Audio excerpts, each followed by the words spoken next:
Dans un instant, les Maroon 5 et puis l'invité de Béatrice Rulle aujourd'hui, 6 minutes avec Anne-Emery Toracinta, conseillère d'État chargée du DIP. Bonjour Anne-Emery Toracinta. Bonjour. Merci d'être sur Radio Lac ce matin. 10 ans que vous êtes au DIP, que cela occupe vos jours et peut-être aussi un peu vos nuits. Et tout ça se l'arrête dans 2 mois, ça fait quoi ? Écoutez, c'est un tournant. C'est vrai que c'est à la fois l'impression d'avoir, avec sérénité, d'avoir accompli pas mal de choses. Donc il y a cette idée de se dire, ben voilà, s'il faut laisser la place à d'autres. Je trouve que 10 ans ça suffit. C'était un peu le slogan en mai 68, 10 ans ça suffit face à De Gaulle. Alors je me compare pas à De Gaulle, mais je pense que il faut un tournus, quel que soit le département, quel que soit le parti, quel que soit le pays. Les socialistes ont cette bonne idée de limiter à 2 mandats les mandats des conseils d'État, et je pense qu'il faut passer la main. Et donc vient l'heure du bilan. Alors, la réforme du cycle a échoué. La 3e heure de sport au cycle arrive, mais la rentrée prochaine. Et concernant l'inclusion au milieu scolaire, Genève, on est toujours au stade du saupoudrage, du bricolage. Ce sont les mots de la présidente de la Fédération genevoise d'associations de personnes handicapées, Marjorie de Chastenay. Pour prendre une métaphore des professeurs, l'élève Toracinta débute les dossiers, mais a du mal à les terminer. Écoutez, je ne suis pas tout à fait d'accord avec vous parce qu'on avait 3 objectifs au niveau du Conseil d'État pour le projet de législature. Il y avait le cycle d'orientation, effectivement. Alors oui, ça échoue dans les urnes de très peu, mais ce qui est quand même une première victoire, si j'ose dire, c'est que c'est la première fois qu'on a dépassé le débat gauche-droite sur l'hétérogénéité. Donc je pense que c'est un premier pas important. La deuxième chose, c'était la réforme de la protection des mineurs. Alors elle s'est faite peut-être sans bruit parce que là, il n'y avait pas de loi à changer, mais on a fait le travail. Et le 3e objectif, c'était le numérique, et le Parlement vient, l'éducation numérique à l'école, et vient encore ce jeudi de voter des projets de loi à cet effet. Donc non, on a fait ce qu'on a dit. Maintenant, c'est clair que l'école est en permanence en changement, qu'on n'a jamais terminé, qu'il y a des choses où on aimerait aller plus loin.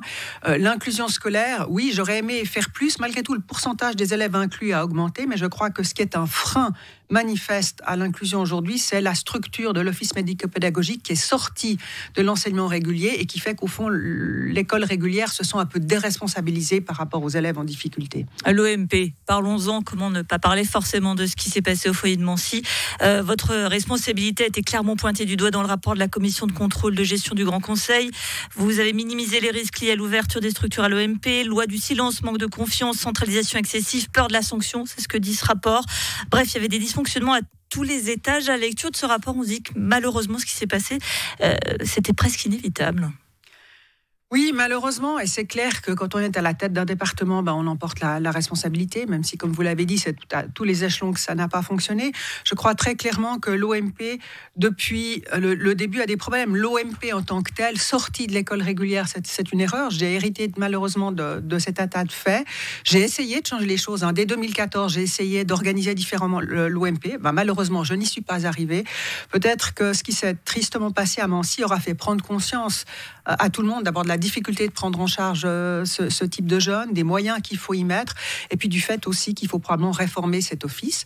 Mais vous savez, quand on se heurte à une telle résistance, Résistance de qui ? D'une partie du personnel de l'OMP. Alors, ce sont des gens très engagés sur le terrain avec les jeunes, je ne remets pas ça en question, mais il y a un certain nombre de personnes dans cet office qui continuent à penser que c'est les seuls capables, au fond, de sauver, entre guillemets, ces enfants, qu'il faut fonctionner de cette manière-là. Et quand on veut changer les choses, le plus simple, c'est de dire qu'on est autoritaire et autres, et puis comme ça, on empêche les changements. Et je sais qu'aujourd'hui, il y a des gens qui ont très, très peur d'un rapport qui va arriver faire par 2 experts extérieurs au canton, et qui est un rapport sur l'organisation même de l'OMP par rapport à la santé psychique et mentale des jeunes à Genève et également par rapport à l'enseignement spécialisé. Vous avez des regrets quand même dans cette affaire, Anne-Emery Toracinta ? Comment ne pas en avoir quelque part ? Comment se dire que, alors que j'ai une fille autiste, peut-être que je n'ai pas vu assez vite ce qui était en train de se passer. Mais vous savez, vous agissez en fonction des informations qu'on vous donne. Quand on vous dit, oui, il y a eu des soucis, mais ça va bien maintenant, vous dites... Quand on vous dit il y a des soucis, vous ne vous dites pas quel est ce type de souci ? Bien sûr, je suis même allée sur place à Mancy, j'ai rencontré les gens, j'ai fait un certain nombre de choses, mais... Jamais il a été question de maltraitance. Et on sait que, si vous voulez, ce sont des jeunes très, très difficiles à prendre en charge. Donc, Où se situe la maltraitance quand on sait que ce sont des jeunes qui sont parfois violents, qui demandent du personnel formé. Et c'est là qu'a été le problème. C'était aussi l'accompagnement du personnel, le cadre qu'on lui a donné. Je pense que les gens ont été mis en difficulté très rapidement. Vous évoquiez les difficultés de gérer le personnel de l'OMP, mais il y a également eu la fronde des directeurs de collèges, la fronde des écoles privées, une université que vous avez désavouée sur le choix du recteur. Dit comme ça, c'est vrai que ceux qui vous disent peu enclins au dialogue, voire cassantes, semblent un peu confortés. On sent qu'il y a des difficultés. Je ne crois pas que l'université, au contraire, je n'ai que des échos favorables, notamment venant des enseignants de l'université, du rectorat, etc., sur la gestion de ce qui s'est passé. Non, je ne crois pas. La fronde des directeurs n'était pas dirigée contre moi, elle était dirigée contre leur directeur général. Nous avons fait un travail tous ensemble pour que les choses évoluent. Vous savez, au DIP, la particularité, dès qu'il se passe quelque chose, vous devenez responsable de tout. Or, quand on a plus de 10 000 collaborateurs fixes et près de 5 000 remplaçants, donc 15 000 collaborateurs, on ne peut pas être derrière chaque personne. Donc, on doit faire confiance au terrain, laisser une autonomie au terrain et partir du principe que, oui, il peut y avoir parfois des choses qui se passent moins bien. Tout s'arrête donc, on l'a dit, le 1er juin pour vous. Qu'est-ce que vous allez faire ? Oh, écoutez, on verra. Du jardinage. J'ai envie de m'occuper de mes petits-enfants. J'ai envie de prendre un peu de temps. Puis j'ai toujours été assez active dans l'associatif en étant bénévole. Donc, je vais certainement continuer à m'engager de manière bénévole ici ou là. Pas de cours particulier à donner aux successeurs ? Non. Un conseil tout de même pour lui ou elle d'ailleurs ? Qu'il faut avoir une belle carapace pour tenir dans ce département. Merci beaucoup Anne-Emery Torrasinta, conseillère d'État chargée du DIP jusqu'au 1er juin prochain. Merci d'avoir été sur Radio Lac ce matin.